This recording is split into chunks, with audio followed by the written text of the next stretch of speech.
பேர் சிந்து. என்னோட சில ஃப்ரெண்ட்ஸ் எல்லாம் தினமும் எக்ஸசைஸ் பண்ணியே ஆகணும், அப்பதான் வந்து ஹெல்தியா இருக்க முடியும்னு சொல்றாங்க. இப்படி எனக்கு சிங்கம் புலி எல்லாம் எக்ஸசைஸா பண்ணுது, அதெல்லாம் நல்லா தான் இருக்கு. நாம மட்டும் ஏன் பண்ணணும்? இது எனக்கு எப்பவுமே உள்ள ஒரு கேள்வி. அதுக்கு அதாவது மனித இனமும் இயற்கை தான் சொல்றீங்க, விலங்கினமும் இயற்கை தான் சொல்றீங்க. நாய் கரடி எல்லாம் எக்ஸசைஸா பண்ணுது, ஹெல்த்தியா இருக்கே, ஏன் நாங்க மட்டும் எக்ஸசைஸ் பண்ணணும்? ஒரு நாயோ ஒரு சிங்கமோ கரடியோ காலையில தண்ணி குடிக்கணும்னா ஒரு 10 மைல் நடக்குது.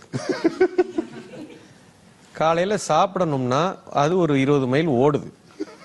ஓகே, சட்ட துணி போடுறது இல்லை.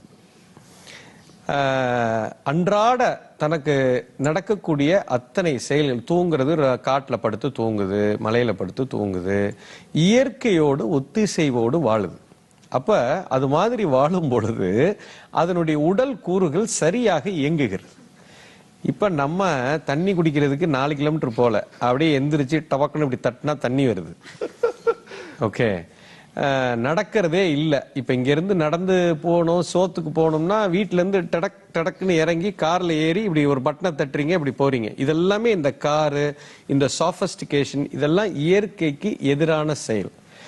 இயற்கைக்கு எதிரான செயல்னா அப்ப கார் வச்சுக்க கூடாதா, பைக் வச்சுக்க கூடாதா இப்படின்னா அந்த மாதிரி கேள்வி இல்லை. இப்போ காலை பயன்படுத்துவது குறைந்து விட்டது. இப்ப தண்ணி எடுக்கிறதுக்கு காட்டுல நீங்க போய் நடந்து போயிட்டு வந்தீங்கன்னா அப்ப உடல் வேலை செய்கிறது, உடல் உழைப்பு நடக்கிறது. அப்ப அந்த உடல் உழைப்பு இல்லாம போயிடுச்சு. அந்த காலத்துல தாத்தா பாட்டி எல்லாம் தண்ணி எடுக்கிறதுக்கு ஆத்தங்கரைக்கு, குளத்தங்கரைக்கு, கம்மாய்க்கு போயிட்டு வந்தாங்க, ஆரோக்கியமா இருந்தாங்க.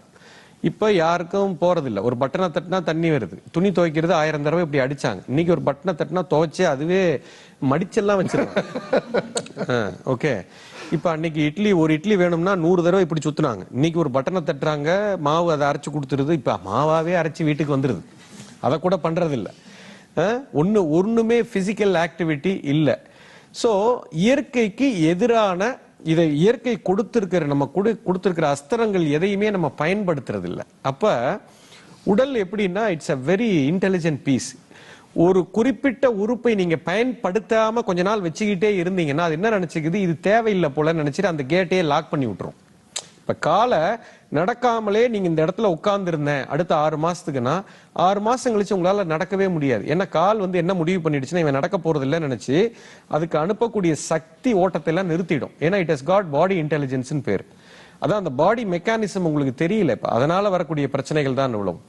சோ மாடர்னா நம்ம எப்போ ஆயிட்டோமோ, இந்த சாஃபஸ்டிகேஷனுக்குள்ள எப்போ வந்துட்டோமோ, இப்போ உடல் நிறைய பாதிப்புக்குள்ளாக்குது. You understand? சோ அதை காம்பன்சேட் பண்றதுக்கு நீங்க ஏதாவது செய்தே ஆக வேண்டும்ங்கிற கட்டாயத்துக்கு வந்துட்டீங்க. எப்போ ஒரு சாஃபஸ்டிகேஷனுக்குள்ள போறீங்களோ அதுக்கு ஒரு விலை கொடுத்தே ஆக வேண்டும். அதுக்குண்டான விலை தான் இந்த எக்ஸசைஸ் எல்லாம் பண்ணித்தான் ஆகணும், வேற வழி இல்லை. இல்லைன்னா உள்ள எல்லாம் கலண்டு போயிடும்.